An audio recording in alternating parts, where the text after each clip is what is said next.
Latest episode দেখুন একদম add free.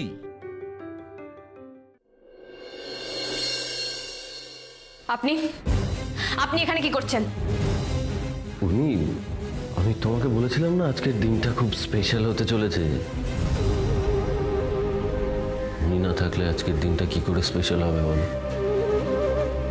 আমি কিছু বুঝতে পারছি না টুকাই বাবু, উনি এখানে কি করছেন? কেন উনি এখানে? ওনাকে আমি আজকে আসতে বলেছি, কারণ আজ আমি তোমাকে কিছু কথা বলতে চাই, সেটা ওনার সামনেই বলতে চাই। দেখো, আমার মনে হয় না উনি এখানে থাকলে আমি কোনো কথা বলতে পারবো বা এখানে আজকে কোনো কথা হবে। উর্মি, আজকে শুধু আমি কথা বলবো, তুমি শুনবে। আমি অনেক ভেবেছি এটা নিয়ে, ভেবে চিন্তেই এই সিদ্ধান্ত নিয়েছি। আর এতে তোমার খুব ভালো হবে, দেখো। আচ্ছা, তুমি আমাকে একটা কথা বলো, তুমি আমাকে বিশ্বাস করো তো? এসব কি বলছো বলো তো তুমি? আর কেনই বা বলছো? না না না না, তুমি নিজে মুখে আরেকবার বলো না, তুমি আমাকে বিশ্বাস করো কি না। পাগল হয়ে গেছো? আরে বাবা, আমি তোমাকে নিজের থেকেও বেশি বিশ্বাস করি। বিশ্বাস করো না? তাহলে আজকে আজকে আমার একটা কথা তোমাকে রাখতে হবে। কি কথা?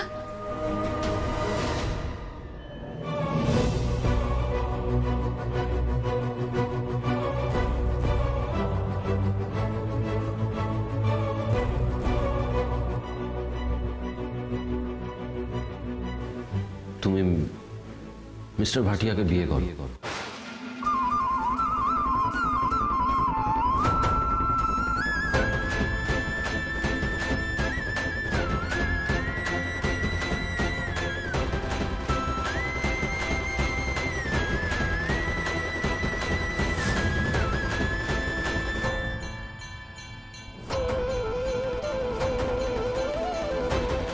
উর্মি, বিশ্বাস করো, এটা তোমার জন্য খুব ভালো হবে। দেখো, আমি তো তোমার জন্য কখনো কখনো কিছুই করতে পারিনি, তাই এই প্রথম।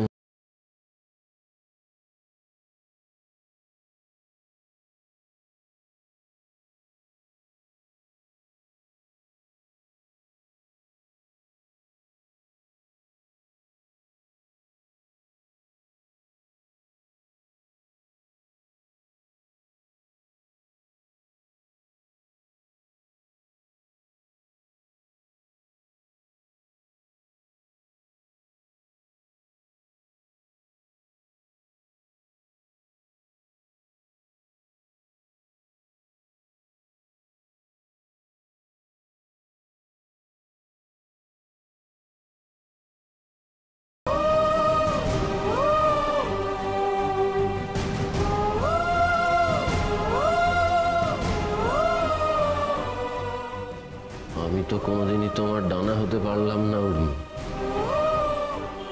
উল্টে তোমার পায়ের শিকল হয়ে উঠেছি।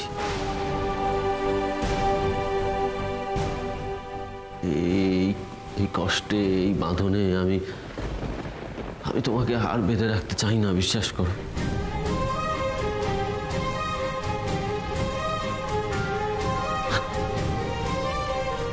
আমি তোমাকে খুশি দেখতে চাই, খুব খুশি দেখতে চাই। আর আমার মনে হয় আমার না দিতে পারা সমস্ত সুখ, সমস্ত আনন্দ এবার তোমায় মিস্টার ভাটিয়া দিতে পারবেন।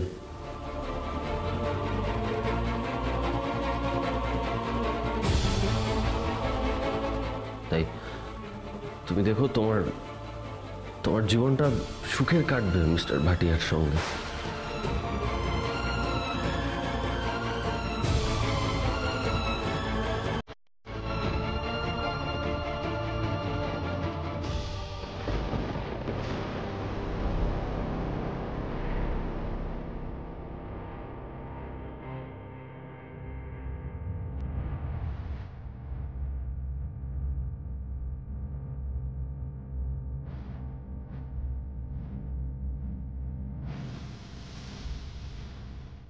মিস্টার ভাটিয়া,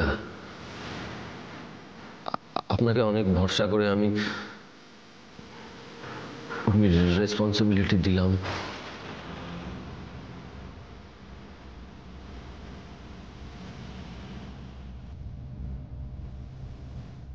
আশা করি আপনি ওকে ভালো রাখবেন।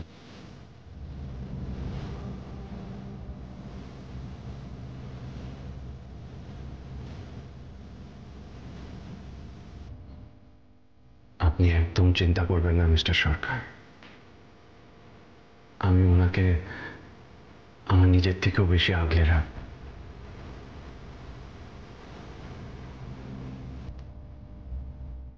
কোনোদিনও কোনো কষ্ট হতে দেব না ওনার।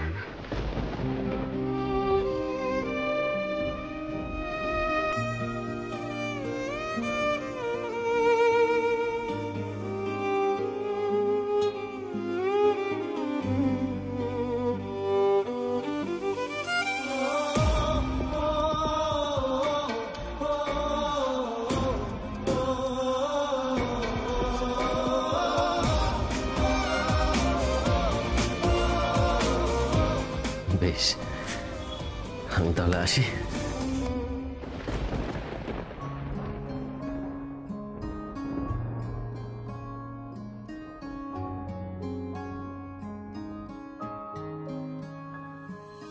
যত্ন করে তুলে রাখি মুঠো ভরা হাত, মন খারাপের জোনাকিরা জলে সারা রাত, উড়তে গিয়ে ভাঙে ডানা, চিঠিরা যায় ভুল ঠিকানা। তবু হঠাৎ ভর দুপুরে দক্ষিণ হাওয়া বয়, কে না জানে চলতে চলতে ভালোবাসা হয়। এই পথ যদি না শেষ হয়, এই পথ যদি না শেষ হয়।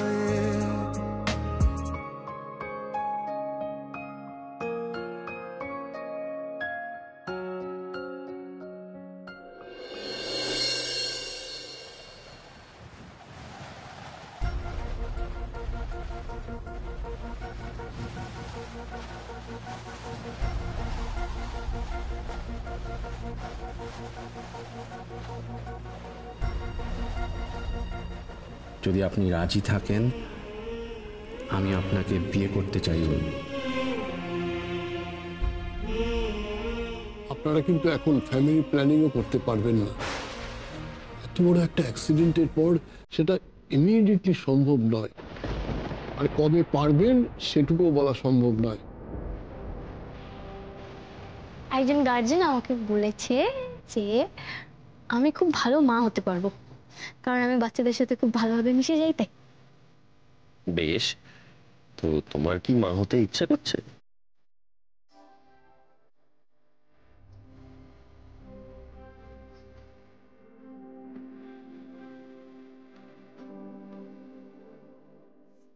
আপনি একদম চিন্তা করবেন না mister Sarkar.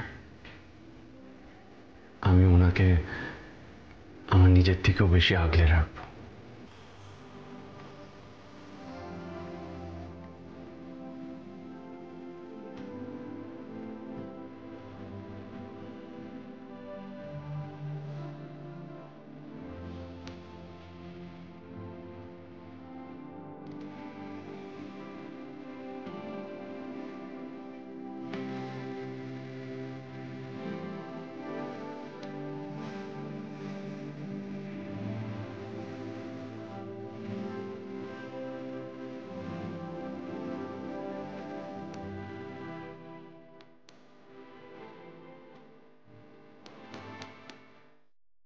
Tukai Babu, I love you.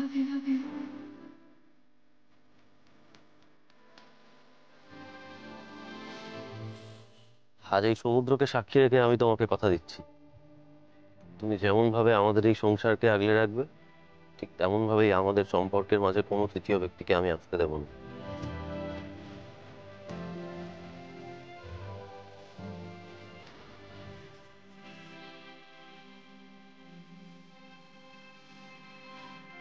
কি মিন করছেনটা আমাকে একটু ক্লিয়ার করে বলুন। কেন আপনি বুঝতে পারেন না? সব আপনাকে বুঝিয়ে দিতে হবে? আপনি বাচ্চা, আপনি খোকা, হ্যাঁ? নাকি আপনার চোখ নেই? শুনুন, খবরদার যেন রিনির সঙ্গে আপনাকে মিশতে না দেখি।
আমি জানি উর্মি,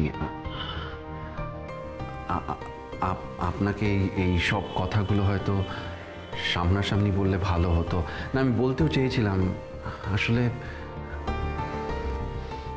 মানে আপনি আপনি বুঝতে পারছেন আমি কি বলছি।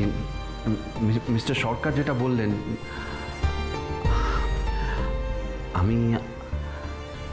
আমি আপনাকে খুব ভালো রাখতে চাই, পৃথিবীর সব সুখ দিতে চাই আপনাকে।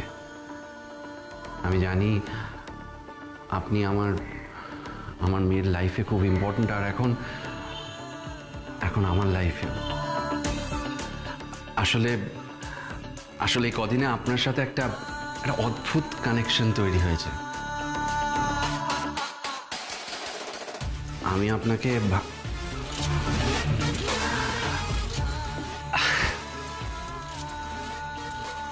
দেখেছেন তো কিরকম নার্ভাস হয়ে পড়ছি কথাগুলো বলতে গিয়ে।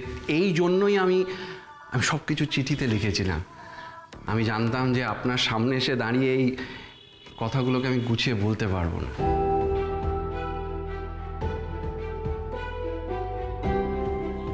আসলে ভালোবাসা থেকে নিজেকে এতটাই দূরে সরিয়ে রেখেছিলাম যে কাউকে ভালোবাসি এটা বলার মতো কনভিকশন বা স্কিল বোধহয় আমার নেই।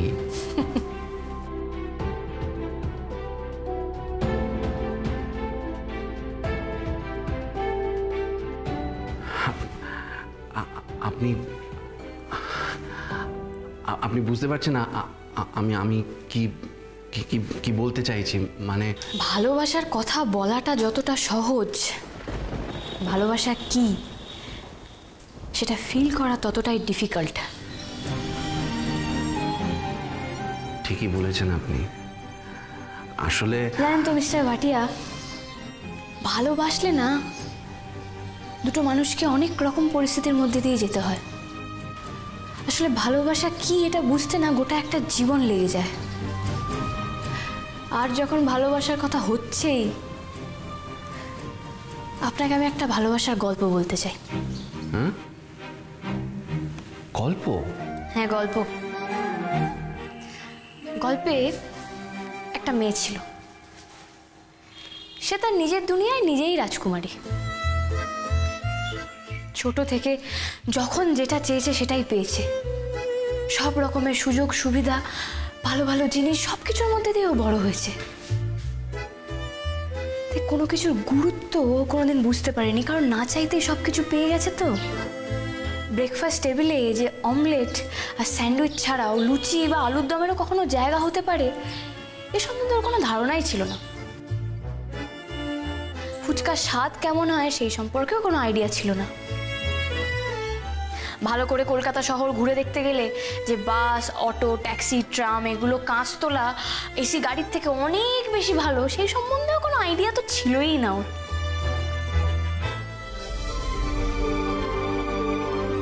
কোনোদিন কোনো কিছু করার, কোনো কিছু অর্জন করার কোনো ইচ্ছাই ছিল না, থাকবেই বা কেন।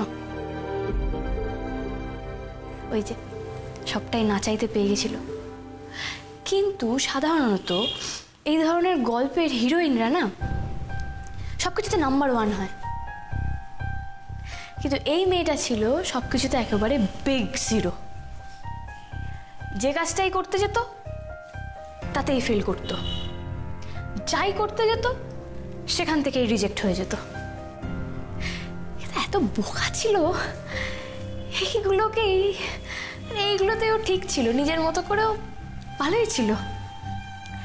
ভেতরে ভেতরে কোথাও একটা ইনফিউরিটি কমপ্লেক্স ওর কাজ করতো ঠিকই, কিন্তু সেগুলোকেও নিজের মধ্যে চেপে রেখেই না এগিয়ে চলছিল। তারপর হঠাৎ একদিন এই মেয়েটার রাস্তায় কিছু গুন্ডাদের পাল্লায় পড়লো।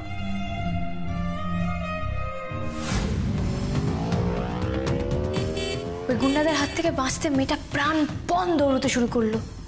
দৌড়তে দৌড়তে এসে দাঁড়ালো একদম হিরোর গাড়ির সামনে।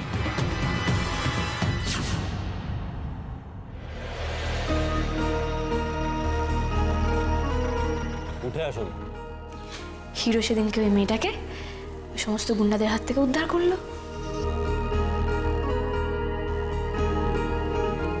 খুব কনভেনশনাল লাগছে না গল্পটা?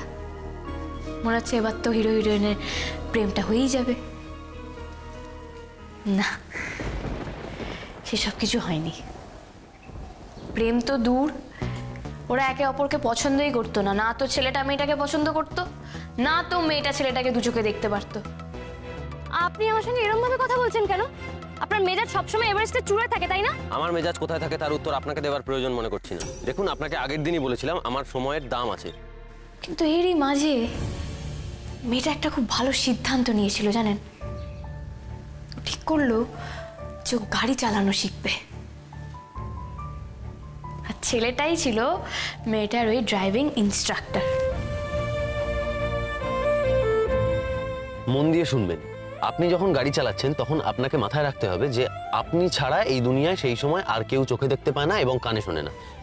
ছেলেটারও তখন অনেক টাকার দরকার ছিল, হবে নাই বা কেন, একটা গোটা সংসারের দায়িত্ব যে ওর উপরেই। আর এইভাবেই ওদের পথ চলা শুরু হলো।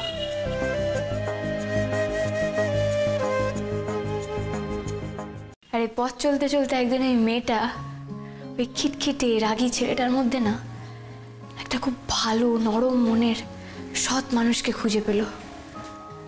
ছেলেটাও অবশ্য মেয়েটার মধ্যে একটা ফাঁকা মানুষকে খুঁজে পেল জানেন। মেয়েটা অনেক ঐশ্বর্যের মধ্যে বড় হলেও ওর মধ্যে কিছু যেন একটা ছিল না, কিছু যেন একটা না পাওয়া ছিল ওর মধ্যে। সব কিছু থেকেও ও বড় একা ছিল। এইভাবে একে অপরকে বুঝতে তো শুরু করলো ওরা ঠিকই, কিন্তু তার মানে এই নয় যে দুম করে ওদের মধ্যে প্রেম হয়ে গেল। মনে যে একে অপরের প্রতি ভালোবাসার বীজ জন্মেছে সেটা বোঝার আগেই ওদের দুজনের হুট করে বিয়ে হয়ে গেল। তারপর শুরু হলো আর এক ঝামেলা। দুজনে তো একে অপরকে ঠিক করে বুঝেই উঠতে পারলো না, চিনেই উঠতে পারলো না। তার মধ্যে ওদের বিয়ে হয়ে গেল। মেয়েটা এসে পড়লো একদম একটা জয়েন্ট ফ্যামিলিতে, এক ঘর, এক সংসার, এক বাড়ি লোকের মাঝখানে। যে মেয়েটা কোনোদিন কিছু পারতো না, সে বিয়ে, সংসার, স্ত্রী এই সমস্ত দায়িত্ব না একেবারে হাবুডুবু খেতে শুরু করলো। কিন্তু জানেন তো, ওর নতুন সংসারে সবাই ওকে খুব ভালোবাসা দিয়েছিল। মেয়েটা প্রথম জানলো, প্রথম উপলব্ধি করলো গরম ভাতের গন্ধ ঠিক কিরকম হয়। খিদের মুখে ভাত, ডাল, কচু ভাতে ঠিক কতটা অমৃতের মতো লাগে। অভাবের সংসারে ছোট ছোট জিনিসের মধ্যে কিভাবে আনন্দ খুঁজে পাওয়া যায়। এরই মধ্যে যে ছেলেটার মেয়েটা ঝামেলা হতো না তা নয়, ওদের মধ্যে ঝামেলা ঝগড়া ঝাঁটি লেগেই থাকতো।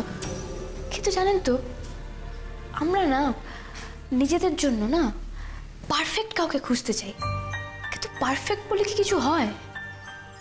আমরা মনে করি যে অপোজিটের যে পারফেক্ট মানুষটাকে আমি পাবো সেই আমার জন্য একদম ঠিক, কিন্তু যখন কোনো মানুষের ইমপারফেকশনগুলোকে নিয়ে আমরা তাকে ভালোবাসি তখনই সেটা হয় আসল ভালোবাসা। সেই মানুষটাই হয় আমাদের জীবনের সঠিক মানুষ। ছেলেটার মেয়েটার ক্ষেত্রেও ঠিক একই ঘটনা ঘটল। যে মেয়েটা কিছু পারতো না, তার মধ্যে কোনো কনফিডেন্স ছিল না, যে নিজেকে বিগ জিরো বলে ভাবতো, মেয়েটার মধ্যে আস্তে আস্তে একটু একটু করে কনফিডেন্স তৈরি করতে শুরু করলো। যে মেয়েটা ভাবতো যে সে কিচ্ছু পারবে না, কিছু হবে না তার দ্বারা, একটা টাইমের পর সে মেয়েটা বুঝতে শিখলো, সে মেয়েটা বিশ্বাস করতে শিখলো যে না, আমিই পারবো, করলে আমিই করবো, আর কেউ না।